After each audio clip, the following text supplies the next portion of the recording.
Hello guys, welcome to my YouTube channel let's learn with Sim. तो आज जिस poetry की हम बात करने जा रहे हैं उसका टाइटल है if thou must love me let it be for naught, और इसे लिखा है एलिजाबेथ बैरेट ब्राउनिंग ने। अगर मैं खुद की बात करूँ तो ये पोइट्री मेरे लिए बहुत ही ज़्यादा ख़ास है। ये मैंने फ़र्स्ट अपने स्कूल टाइम्स में पढ़ी थी और टीचर के पढ़ाने का अंदाज़ ऐसा था, या फिर ये पोइट्री ऐसी है कि इससे उस वक़्त से ही एक बहुत ख़ास अटैचमेंट रहा है। तो इसीलिए मैं चाहती हूँ कि ये पोइट्री आप भी समझें और इसके एसेंस को हम एक साथ अच्छे से डिस्कवर करें। सबसे पहले बात करते हैं हम एलिजाबेथ बैरेट ब्राउनिंग की, जो कि इस कविता की पोएटेस हैं। तो उनका जन्म हुआ था 6 मार्च 1806 में, जो कि होगा 6 मार्च 1806। अगर बात करें हम पोएटेस की पर्सनल लाइफ की, तो हम ये देखेंगे कि इन्होंने काफ़ी छोटी उम्र से ही लिखना शुरू कर दिया था। इन्हें ये सारी चीज़ों की बहुत चाह थी, बहुत जिज्ञासु, बहुत एक्साइटेड, क्यूरियस किड रही थी ये। लेकिन इनकी हेल्थ इश्यूज़ कुछ ऐसी थी जिसकी वजह से ये काफ़ी सारी चीज़ें अपनी लाइफ में कर नहीं पाईं। अगर हम इनके हेल्थ की बात करें तो ये ज़्यादातर बचपन से ही बहुत ज़्यादा बीमार रहती थी।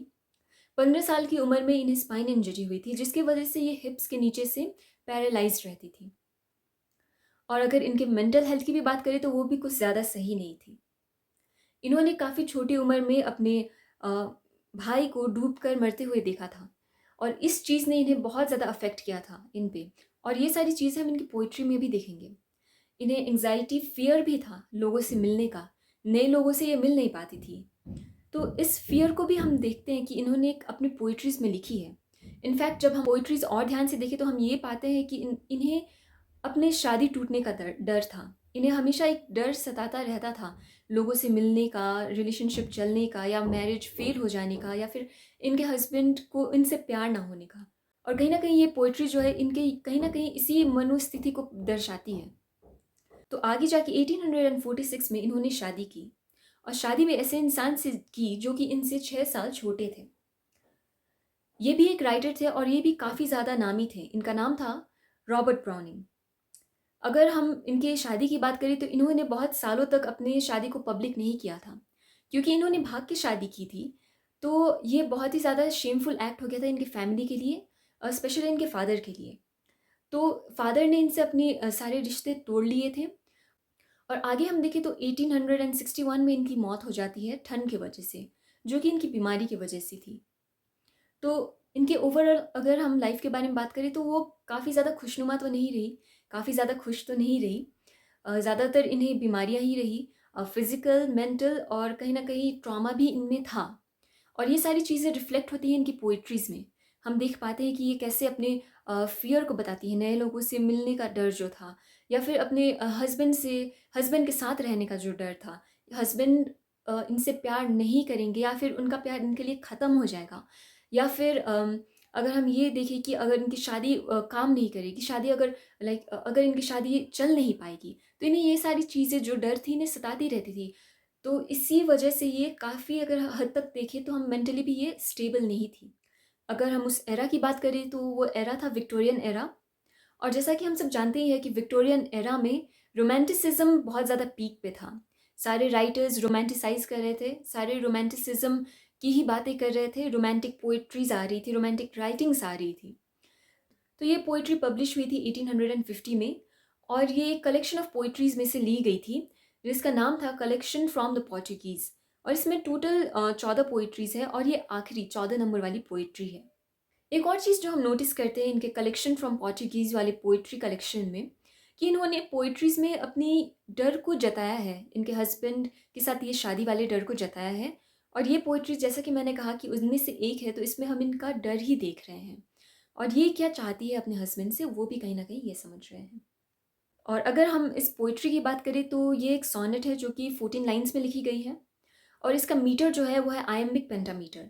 अगर आप मुझसे ये पूछिए कि आयम्बिक पेंटामीटर होता क्या है? तो आयम्बिक पेंटामीटर एक मीटर है जो कि पोएट्री में यूज़ होता है। इसके एक लाइन में सिलेबल्स होते हैं जो कि 10 होंगे, या तो वो स्ट्रेस्ड या अनस्ट्रेस्ड होंगे। तो ये अनस्ट्रेस्ड और स्ट्रेस्ड दोनों सिलेबल्स को मिला के जब 10 सिलेबल्स एक लाइन में होते हैं, तो वो होता है आयम्बिक पेंटामीटर। अगर हम इनके पोएट्रीज़ के टॉपिक्स के बारे में बात करें तो वो ज़्यादातर रहती थी slavery, child labour, feminism, women rights और स्पिरिचुअलिटी के बारे में। इनसे एडगर एलन पो और एमिली डिकिंसन जैसे राइटर्स काफ़ी ज़्यादा प्रभावित हुए थे। और इनके एरा के अगर हम दूसरे कॉन्टेम्प्रेरी राइटर्स के बारे में बात करें तो वो होंगे Alfred, Lord Tennyson, Christina Rossetti, Matthew Arnold और हॉपकिंस।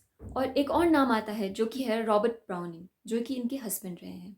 और इनके जो दूसरे नामी काम फेमस वर्क्स रहे हैं वो है how do I love the और अरोरा ली, जिसे कि अब एक फेमिनिस्ट पीस माना जाता है।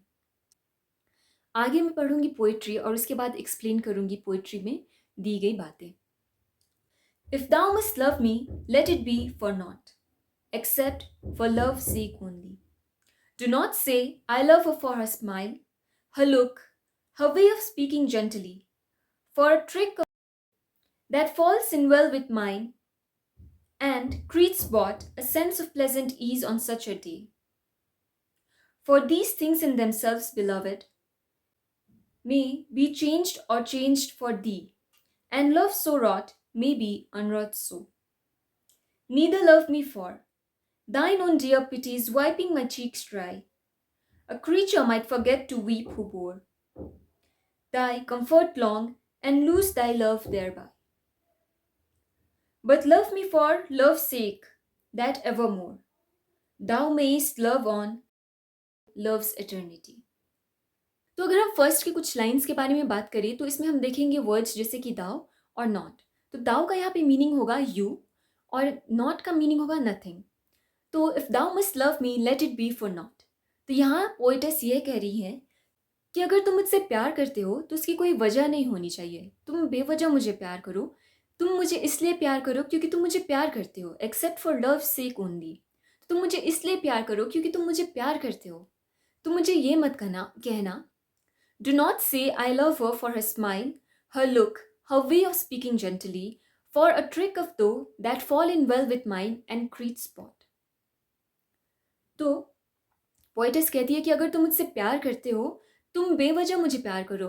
बस तुम मुझे प्यार करते हो उसका रीज़न यही होना चाहिए कि तुम मुझसे प्यार करती हो। तुम मुझसे ये मत आके कहना कि मुझे तुम मुझे प्यार करते हो क्योंकि मेरी आँखें अच्छी हैं, आँखें प्यारी है, या फिर मेरी स्माइल तुम्हें बहुत ज़्यादा अच्छी लगती है, या फिर मैं जिस तरह से बात करती हूँ वो तुम्हें बहुत ज़्यादा पसंद है। तो ये सारी जो चीज़ें, तुम इन चीज़ों को लेके ये मत कहना कि तुम मुझसे प्यार इन चीज़ों की वजह से करते हो, क्योंकि ऐसा हो सकता है कि ये सारी चीज़ें जो है आज तो तुम्हें पसंद आ रही है, हो सकता है कल को तुम्हें पसंद ना आए। और ये सारी चीज़ें क्या है कि आज हम यूथ में हैं, आज हम खूबसूरत हैं, तो तुम्हें ये सारी चीज़ें पसंद आ रही है। जब ये यूथ ख़त्म हो जाएगा, जब ओल्ड एज हिट करेगा और रिंकल्स आनी शुरू हो जाएंगी, ये जो स्किन है वो इतनी प्रिटी नहीं रहेगी, शाइनी नहीं रहेगी, ये स्माइल पुरानी स्माइल की तरह नहीं रहेगा, आंखों में शायद इतनी चमक ना हो, और मेरे बात करने का तरीका भी बदल जाए, तो क्या तुम मुझे उस वक्त प्यार करना कम कर दोगे या फिर मुझसे प्यार नहीं करोगे?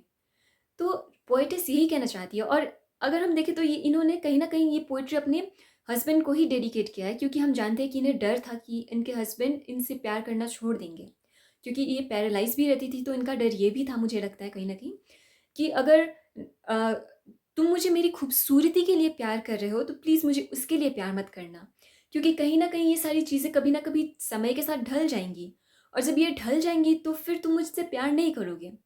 तो फिर क्या रहेगा अगर प्यार नहीं रहेगा? A sense of pleasant ease on such a day. तो यहाँ पे वो क्या कह रही है कि कभी कभी ऐसा कुछ मोमेंट होता है कि अगर हम किसी के साथ फ्लर्ट कर रहे हैं या कोशिश कर रहे हैं और वो बस क्लिक हो जाता है, कुछ चीज़ें होती है जिसमें वो एक मोमेंट होता है जिसमें हमें वो बस क्लिक हो जाता है, वो चीज़ें, सामने वाली की चीज़ें, हरकतें पसंद आने लगती हैं। तो हो सकता है हमारे साथ वो चीज़ें हुई हो और उस वक्त में तुम कंफर्टेबल फील कर रहे हो मेरे साथ। तो ये जब चीज़ें हो रही है और तुम मुझसे कंफर्टेबल फील कर रहे हो, बस उन चीज़ों के लिए मुझसे प्यार मत करना, क्योंकि हो सकता है कि वो पल दोबारा लौट के ना आए। वो जो बीत गया, वो हो सकता है वो दोबारा ना आए। तो क्या तुम मुझे उस वक़्त प्यार करना बंद कर दोगे? जो फीलिंग आई थी, हो सकता है आगे जाके वो फीलिंग दोबारा से ना आए, या फिर वो बस एक मोमेंटरी फीलिंग थी जो ख़त्म हो गई। तो तुम मुझे ये मत कहना कि मैं तुम्हें इसलिए प्यार करता हूँ क्योंकि मुझे इस टाइम पे ये फ़ील हुआ था तुम्हारे लिए। तुम मुझसे प्यार करते हो तो बेवजह करना और हमेशा के लिए करना। आगे अगर हम देखें तो ये कहती है, a sense of pleasant ease on such a stay, for these things in themselves beloved may change or change for thee, and love so wrought may be unwrought so. तो यहाँ पे जो रॉट का स्पेलिंग है WROUGHT, तो उसका W silent रहेगा और हम इसे प्रोनाउंस करेंगे रॉट, जिसका मीनिंग होगा कि चीज़ें जो वर्क कर रही हैं, something that is prepared, something that is working. तो यहाँ पे ये क्या कह रही है कि अगर तुम मुझे इन चीज़ों के लिए, वो मोमेंटरी जो चीज़ें हुई थी, उन चीज़ों के लिए अगर तुम मुझसे प्यार करते हो, तो बिलवेड, ये सारी चीज़ें बदल जाएंगी आगे जाके। हो सकता है तुम्हें मुझे देखने का नज़रिया बदल जाए या फिर मेरा नज़रिया तुम्हारे लिए बदल जाए, ये सारी चीज़ें दोबारा से नहीं हो। तो अभी तक जो हम प्यार कर रहे थे, क्या ये प्यार यूज़लेस रहेगा? जो ये प्यार अच्छे से चल रहा था, जो वर्कआउट हो रहा था, चीज़ें हमारे बीच वर्कआउट हो रही थी, क्या ये चीज़ें बस ख़त्म हो जाएंगी? क्या इन चीज़ों का कोई मतलब नहीं होगा अगर अगर मैं उतनी प्यारी नहीं रही जितनी अभी हूँ, अपनी यूथ में हूँ?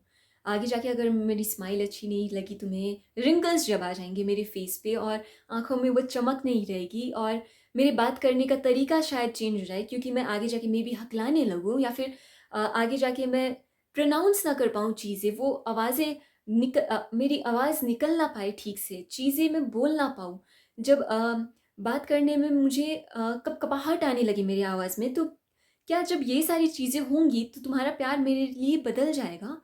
और ये जो वर्कआउट कर रहा था हमारे लिए, ये रिलेशनशिप जो भी था, जो वर्कआउट हो रहा था, बहुत अच्छे से चल रहा था, क्या इन चीज़ों का, इन बातों का कोई मतलब या कोई मायने ही नहीं रहेगा? क्या ये चीज़ें बस ख़त्म हो जाएँगी? आगे कहती है, "Neither love me for thine own dear pities, wipe my cheeks dry, a creature might forget to weep, who bore thy comfort long, and lose thy love thereby.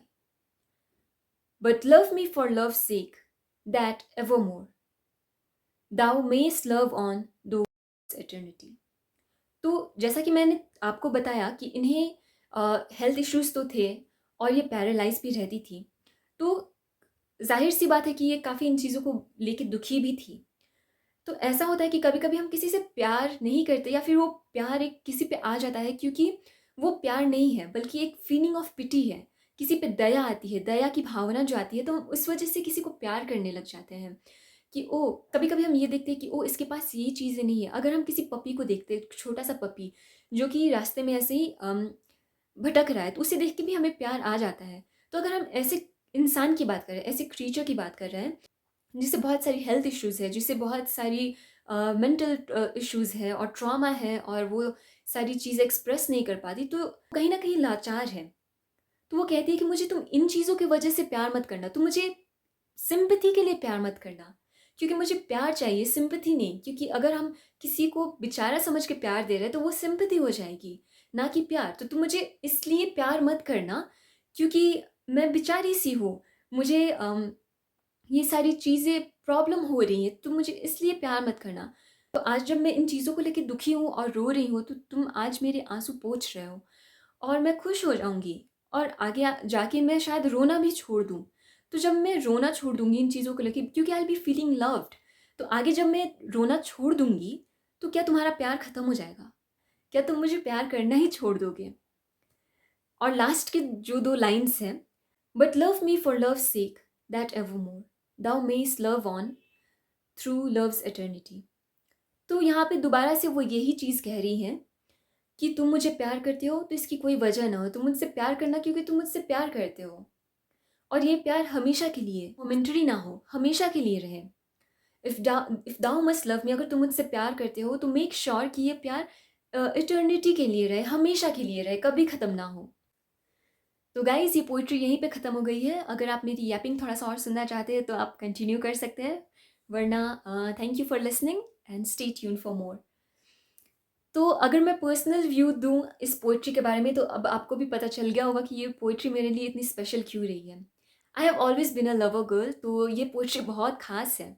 अगर हम इसे देखें भी तो हम अच्छे से समझ पाते हैं कि जो हमारे यूथ में, अपने टीनेज फेज़ में स्पेशली जब एंटर करते हैं या फिर अपने यूथ में होते हैं, जब हमें लोग प्रपोज़ कर रहे हैं, जब चीज़ें नई हैं, काफ़ी नई हैं और प्यार के बारे में हम बस समझ रहे हैं, नए-नए कदम रख रहे हैं प्यार में। ये फीलिंग एक अजीब-सी फीलिंग है, नई फीलिंग है। ये जो खुद को हमारे लवर्स कहते हैं, वो तारीफ़ों के पुल बाँधते हैं और हमें यूजुअली यही कहते हैं कि मुझे आप तारीफ़ करते हैं अपने लवर की, कि मुझे आपकी आँखें बहुत ज़्यादा पसंद है, आपकी स्माइल बहुत ज़्यादा पसंद है, आपकी आवाज़, आपके बाल, आपके चलने का तरीका, आपके काम करने का तरीका, the way you are very determined to your work, या फिर आप जिस अगर कोई टैलेंट है आप में तो आप जिस तरह से आर्ट करते हैं या फिर जिस तरह से गाना गाते हैं, या फिर ये सारी छोटी हरकतें, कुछ तो चीज़ें ऐसी भी होती है जो कि स्टूपिड सी होती है और वो भी उन्हें पसंद आ जाती है। तो यहाँ पे जो पोएटेस समझाना चाहती है और जो कि बहुत लाज़मी सी भी बात है अगर हम अपनी लाइफ में भी देखें, तो ये सारी चीज़ें मोमेंटरी है, आज है कल नहीं। और ये जब ढल जाएँगी तो क्या ये लवर्स जो क्लेम करते हैं कि हमें हमेशा के लिए प्यार करेंगे, ये हमेशा के लिए प्यार करेंगे क्या सच में? और अगर ये हमें इन चीज़ों के लिए प्यार करते हैं और अगर ये सारी मोमेंटरी चीज़ें ढलने तक ही प्यार करते हैं, तो क्या ये प्यार सच में प्यार है? अगर हम ये देखें तो काफ़ी अच्छा सवाल भी करती है कि प्यार है क्या? क्योंकि अगर आप किसी चीज़ को प्यार करते हो, उसे किसी चीज़ के लिए लिंक करके, तो फिर वो आप उसकी किसी एक चीज़ को प्यार करते हो, उस इंसान को नहीं। और इंसान है तो लाज़मी सी बात है कि लाइफ में अप्स एंड डाउन्स आएँगे। तो जब आप अच्छे फ़ेज़ में हो, अपने हाइज़ में हो, कोई आपसे प्यार कर रहा है, वो अच्छी बात है। लेकिन अगर लोज़ में भी क्या वो आपसे प्यार करेगा? क्या वो आपके साथ हमेशा रहेगा? तो ये सारी चीज़ें कहीं न कहीं डिटरमाइन भी करती है कि वो पार्टनर आपके लिए कितना परफ़ेक्ट है, कितना नहीं। और यही सारी बातें इन्होंने एलिज़ाबेथ ने लिखी भी है इस पोएट्री में कि अगर आप मुझसे प्यार करते हो तो इन मोमेंटरी चीज़ों के लिए प्यार मत करना, हमेशा के लिए प्यार करना। ये सारी चीज़ें ढल जाएँगी, बदल जाएँगी। आगे जाके लाइफ में ऐसी सारी चीज़ें होंगी जिससे ऑब्वियसली हमारे थिंकिंग प्रोसेस भी चेंज हो जाते हैं। लाइफ में इतने सारे हर्डल्स आते हैं, कभी फाइनेंशियल इश्यूज़, कभी हम बात करें तो लाइफ में कभी-कभी ऐसे प्रॉब्लम्स भी आ जाते हैं। और ये again it brings a very good question कि अगर ये चीज़ें जब मुझ में ढलने लगेंगी, तो हो सकता है ये चीज़ तुम्हें किसी और में दिखे और वो प्यार हो सकता है किसी और के लिए जाने लगे। तो क्या तुम उस वक़्त मुझे छोड़ के किसी और के पास चले जाओगे, मुझे भूल जाओगे? जैसे कि इसका टाइटल है if thou must love me let it be for naught. तो ये बस कह नहीं रही, ये बता भी रही रही है साथ में कि क्यों तुम मुझे किसी भी चीज़ के लिए प्यार मत करना। तुम मुझे बस प्यार करना क्योंकि तुम मुझे प्यार करते हो यार। बस चीज़ें ख़त्म। तो प्यार करने से पहले या फिर अगर आप प्यार में हो तो अपने आप को ये क्वेश्चन पूछना कि क्या आपके लवर्स आपसे इतना प्यार करते हैं? और खुद से भी पूछना कि अगर आप प्यार करते हो तो अपने लवर को किस वे में प्यार करते हो और क्या सच में ही उनसे प्यार करते हो? So yes, that's my take on this poetry. मिलते हैं अगले वीडियो में। Till then bye bye.